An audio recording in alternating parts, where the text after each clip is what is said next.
My name is Nannette Ortiz. I work at Holbrook Indian School and take care of girl students as a dean. I met Lily when I first came to Holbrook Indian School.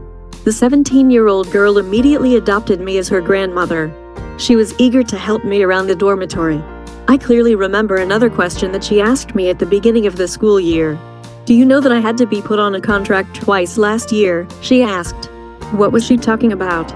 I learned that she had been so depressed the previous school year that she had been deemed at risk of harming herself. She had signed the contract as a promise to seek help before doing anything to harm herself. Many girls who come to Holbrook Indian School arrive with extra emotional baggage.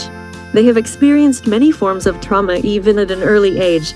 I remember a second grader, Rose, tell me that she had witnessed her father's murder. One night, as I prepared to leave my dormitory desk to go to bed, the little girl ran to me and jumped into my arms. "I can't sleep," she said. "I see my dad smiling at me through the window." I took her back to her room and sang and prayed with her. I had trouble sleeping myself, thinking about what the girls were going through. 2 months into the school year, Lily confided how she was tormented by terrible nightmares. When she started describing the nightmares, I understood why I had come to the school. You see, I had experienced the same kind of nightmares when I was a teenager. God wanted me to develop a special relationship with Lily so I could assure her that she could overcome those nightmares with God's help, too. I told her that God had set me free of the nightmares with His power and that He could do the same for her. Some students would rather stay at the school than go home during vacation. This happens because the environment at home is toxic. I remember Rose, the second grader, returning from a short vacation with her mother. As I opened the door for her to enter the dormitory, she looked around the place. Then she sighed and said, "It's good to be home." Lily tried to avoid going home.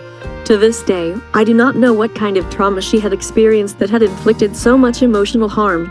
Just this week, as we studied the story of creation, I asked Lily, "Did you know this story before you came to this school?" "No," she replied.